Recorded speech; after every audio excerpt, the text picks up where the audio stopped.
Welcome to Eastlake.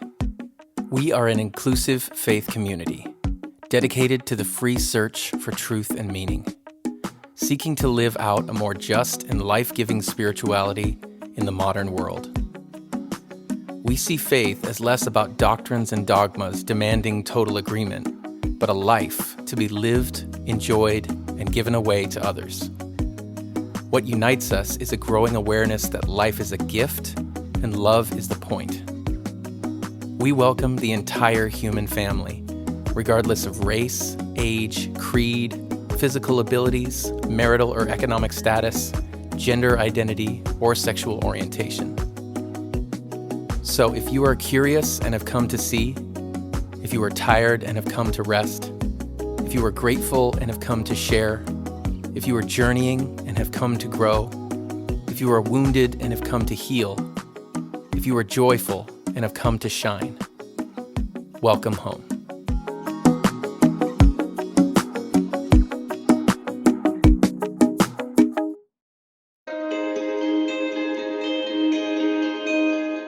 Today, we hear from Brit Barron as she continues our series, A Conversation About Race. Please check the description for links to our quarterly Spotify playlist and guided meditation.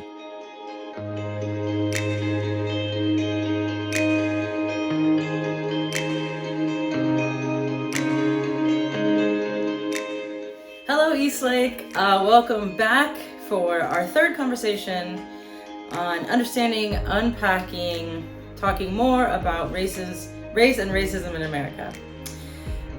All right, so in our last conversation, again, if you haven't caught up on all of them, I would just encourage you to do so since we're sort of building on each one. But in our last conversation, we addressed power and privilege. We talked about systems.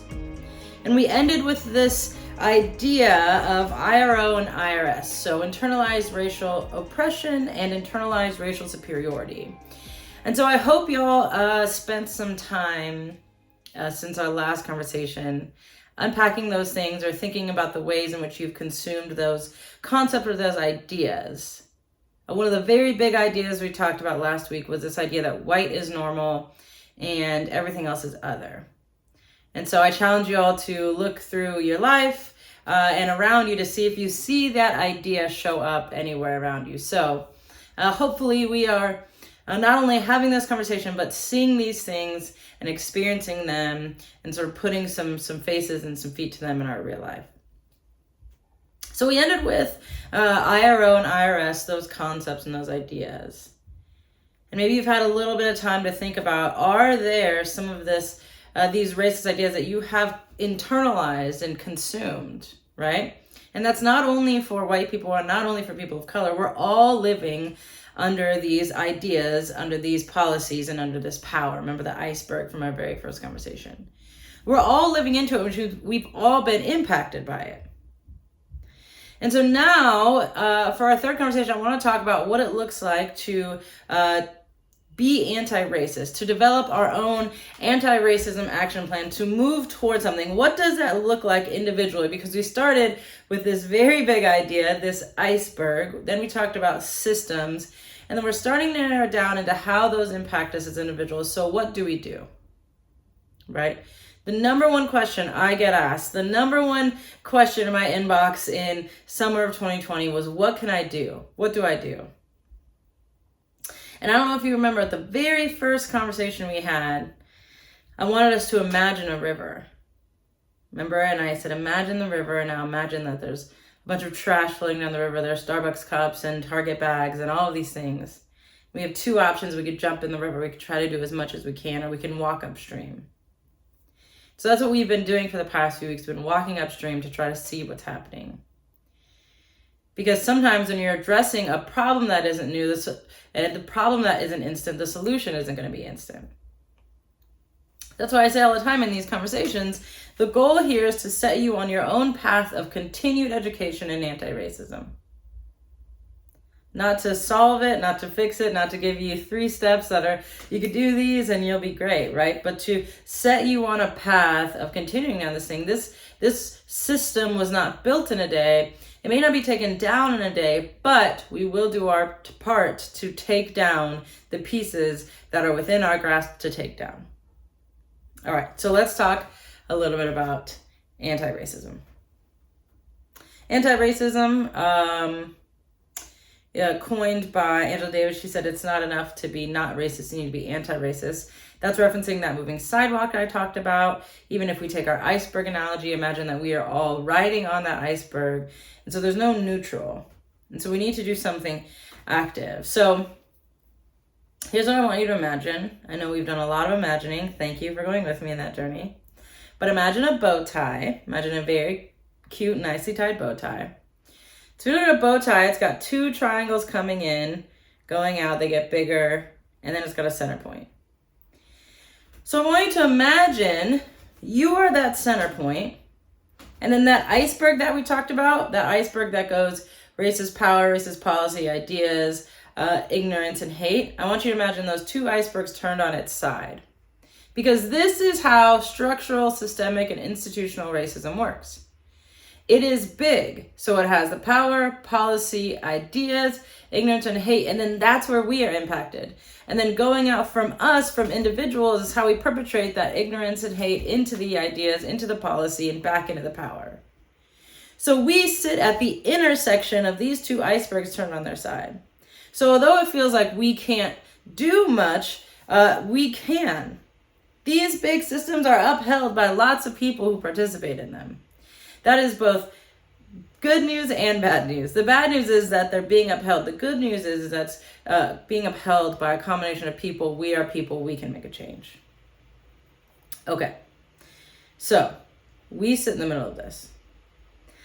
And remember I talked, I think I said this last week, but one of the reasons that noticing these seemingly little things or these ideas of white being normal and everything else as other, of noticing Band-Aids or Crayolas or why is Santa Claus white or the Easter Bunny. Well, I guess the Easter Bunny is not white. The Easter Bunny is a bunny. But noticing all of these things is important because, like we said, the minute that we other someone, the last domino to fall is violence. So it starts as Band-Aids, it ends up George Floyd. It starts as these little nuances, as consuming these ideas that we as individuals put out into the world, that we internalize, that we consume, and that's how we get Trayvon Martin and Ahmaud Arbery and Breonna Taylor. That's how these things happen. And so our role is actually incredibly important. Although we sit at the center of these very big systems and it does not feel like we have a large rate of participation, our very acute and surgical breaking down of these ideas, the way we've internalized them. I know that doesn't feel like the work, but that is a big part of the work. When we can become individuals who no longer uphold the ignorance and hate that is built on by the ideas that the policies rest on, that's how we get to the power. Okay. So, I know that's inspirational, but you're like, so what do I do? Okay. I want to talk about three categories, three lenses through which to look at our anti-racism work, where I feel like a lot of our anti-racism work sits. And that's education, activism, and relationships. Education, activism, and relationships. Education, number one, it's conversations like this. It's reading books about things you're unfamiliar with. It's about listening to podcasts. That's the consumption of how do you educate yourself on what's going on? How do you participate in learning something new, maybe unlearning things that you no longer wish to carry? That's the educational part. Second, we have activism. So all summer 2020, you saw people in the streets. This is protesting brands who you feel like are perpetrating these ideas or policy. This is social media activism. This is everything that falls into place of something that you are actively doing, either participating or not participating in something because you want to take a public and a big stand against what's happening. So it's education, you're learning, activism, you're doing, you're not doing, you're withholding, you're participating in a real physical, tangible way. And the third is relationships. This one is tricky, especially in the time of the internet and cancel culture and a lot of things that make it high stakes to be in relationships with people who are not like you, who hold unfamiliar ideologies, and have consumed potentially extremely harmful ideas. So these are the three places that I feel like our anti-racism lives a lot of the time. So I want to talk about an approach to these three areas, and leave y'all with some homework, if that's okay. It's probably okay because I've done it every week so far. Hey everyone, it's Kristen. Just wanted to take a moment to say thank you for tuning in. I hope that you're finding these messages helpful for you in your everyday life. That's what we're trying to do here, is gather around the idea that life is a gift and love is the point, and let's give ourselves ways to move forward in that in our own everyday world. So I wanted to take a moment to say thank you for being a part of this community. To those of you who have participated and given financially, we want to say thank you to you. Everything that we do here happens because people make contributions. People say, I value this place, I want it to exist for me and for other people, and so I'm going to support it. And so we just want to say how grateful we are that you do that. And for those of you who maybe haven't had a chance to contribute yet, we would ask you to consider maybe doing so. If you find this place beneficial, if you find these messages helpful for you, then consider joining us in that way. You can go to eastlakecc.com to make a contribution, and we just always are thankful for the people who want this place to exist. So thanks again for tuning in. Let's get back to the message. I know sometimes being on this anti-racism journey can feel like January 1st, because like every January 1st I have so many plans. I'm like, okay, no carbs. I'm running 10 miles a day, even though I can't run 4 miles, and I am doing all these things. I'm going to read 52 books this year. That's a book a week. I bet I can knock it out. And you January 3rd comes around and you're like, I am burnt out. Okay. What we are not wanting is for you to jump in on this journey. 2 weeks later, you are burnt out. We need people who are in. This is a marathon, not a sprint. These systems took a long time to build. They are taking a while to deconstruct, to bring down, and we need people in there who are going to participate in a real way for a long time. So something that a friend of mine helped me reframe a while was this idea of things in our life being descriptive as opposed to prescriptive. So descriptive versus prescriptive. If something is prescriptive, it means I need to add it. So I look at my life and I'm like, I don't exercise enough, I don't drink water. There's all these things that I'm trying to add to my life. That's prescriptive. Descriptive is asking, okay, what do I do? Okay, I walk my dog. Okay, I drink sparkling water. Does that count? Whatever. And this is more towards a like fake January 1 nutrition goals, but I want to use these ideas as we talk about anti-racism. So we want to look through a descriptive lens as we start our journeys and not a prescriptive lens. So what we're not going to do is, here are the 50 things I need to add to my life to be anti-racist. We're going to say, what do we already do, and can we reimagine it through a lens of anti-racism, right? I do this with my spirituality all the time. I say, well, I don't have a lot of room to just like add 50 rituals in my day. What do I already do in my day, and can I reimagine it through a spiritual lens? That's why one of my biggest spiritual practices has and has been for probably the past 10 years, showering. I've just created a few rituals around showering because it was going to be something that I was going to do every day. And so I was like, are there 3 questions I can ask? Can I train myself to take 3 deep breaths before I get out? And that is it. That is one of my biggest spiritual practices. It is not prescriptive, it is descriptive. So what did I already do in a day, and how could I reimagine it? Let's talk about that for our anti-racism journey. Okay, so education.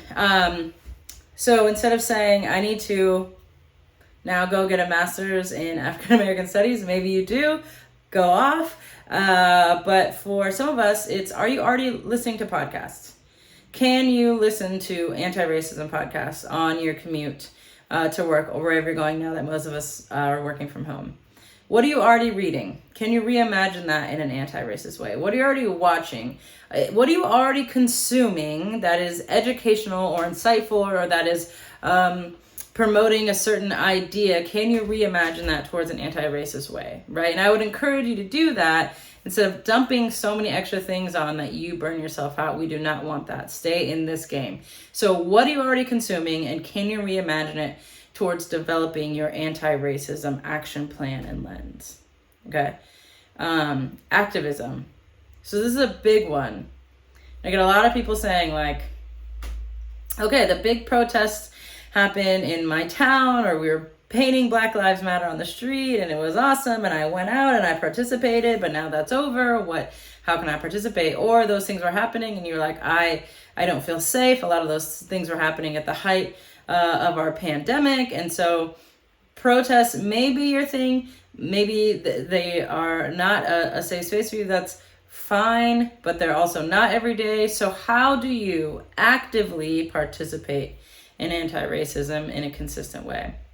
I would encourage you to do the things as they come up around large events.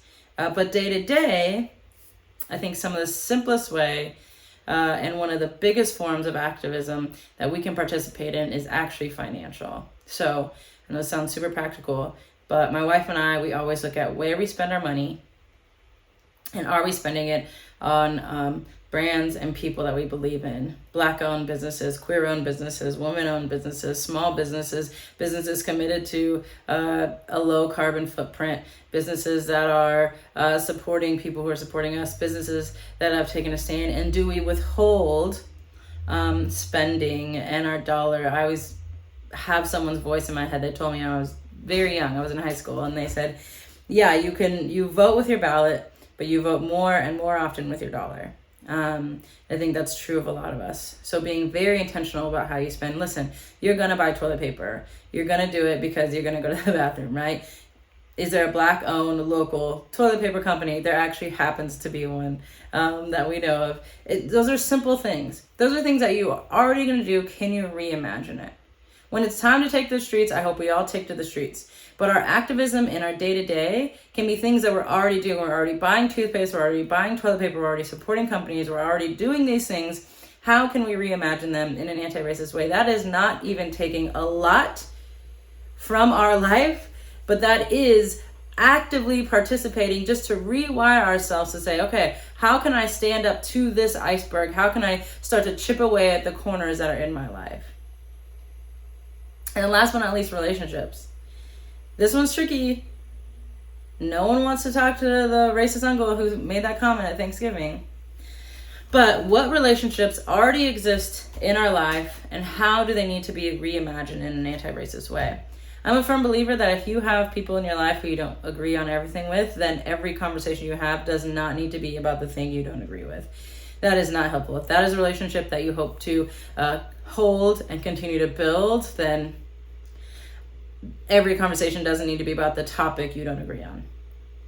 On the same token, I'm a big believer of boundaries. So if that is a toxic, unhealthy, pushing you to a bad place relationship, we don't need to force ourselves to stay in them.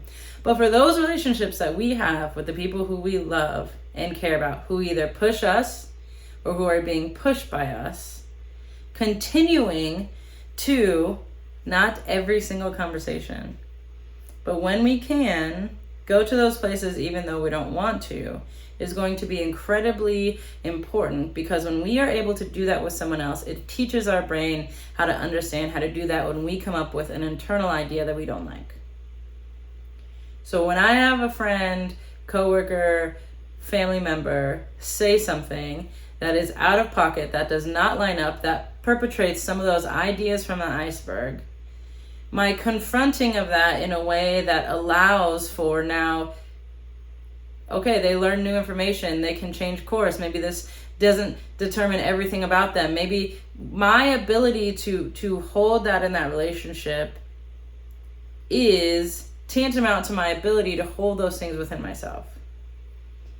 Because the way that we write people off if they say one wrong thing, or if they don't know the right woke language, or if they do X, Y, Z, that's what stops us from really searching internally and deciding whether or not we're able to pluck out some of those racist ideas that we have consumed ourselves. That's one of my current biggest issues with the internet right now. Not that anyone asked, but My fear is that we've created an environment in which more people are afraid of being perceived as racist than they are of actually consuming racist ideas. And that's in part because of our reaction to those things. Listen, these ideas, they are in every single nook and cranny of our culture. So if you live here, you have consumed them. And if you have consumed them, then you need to find them and pluck them out. And the way in which you allow people around you to do that will be the way that yourself allows you to get to those places where they live. So I encourage you to do it with a little bit of empathy and compassion when possible, when not toxic, when all these things. But listen, every single one of us has consumed these ideas. These ideas have been internalized. And we need to do the continuous work of plucking those out. And if all we do is pluck, poke at everyone else around us, then we're not getting better. Our anti-racism journey is not stronger because we can call someone out on the internet. No, it's stronger because we are able to acquire new information, pluck out where the old information lives in our brain, have these rituals, do this education, be active, be participating, and realize that this is an ongoing journey. You're going to make mistakes. I had someone tell me recently in a training, they're like, I just don't want to do it wrong. Too bad, you will. I will. I have. I will again. If perfection is the goal, do not start your anti-racism journey. If your goal is to do it perfectly, you're gonna say something wrong. Someone will be offended. You might hurt someone's feelings. You might get your feelings hurt. You might be offended. You might say something wrong. You might say something right. You might correct someone. You might be corrected. All of these things are probably going to happen. And that is the beauty of this thing. So as we start to end our conversation, I want to leave you with a encouragement and a challenge to think through education, activism, and relationships. Don't try to build a new wheel or do something that's going to burn you out in a few weeks. What do you already do in your life that you can reimagine in an anti-racist way? And how are you going to do that with the people in your life? Listen, I don't know if you're hoping for 3 steps or a magic protein shake that ends racism, but this is big. We're talking from 1492 to 2022. We have been under racist power that has created racist policies that have rested on racist ideas that we have consumed that have led to ignorance, violence, and hate. We find ourselves in the middle of it. So we need to get that chisel and we need to go through every section because those things live in us. They do. I wish racist wasn't as pejorative of a term as it is because it's really just more descriptive of a lot of people in this country who have consumed these ideas. So, education, activism, relationships, how can we begin to find, search, and pull out the places in which we have internalized and consumed these ideas? That's not the sexy work. That's not as fun, honestly, for me personally, as marching in the streets, and I hope we get to do both. But let's not do one without the other. So, thank you for going on this journey with me. I hope that we at least have an idea of what we're looking for. And when we find it, I hope we have the tools to dig it out, to examine it, and to move forward with a level of understanding, compassion, empathy. I wish this was just a question of, are you racist or are you not individually? Are you violent or are you not? No, this thing has impacted all of us. And so it's going to take all of our participation. I hope that feels tangible and hopeful and serious, right? Because it's all of those things. I believe in the change that's happening in the world. I believe in our ability to change it. But I don't think it's going to be as sexy or as fast as we want it to be. And I'm okay with that. There's so much good work when it's hard and slow and complicated and nuanced. And I want to be a part of that work. I hope you want to be a part of that work as well. Thank you again for spending this time with me.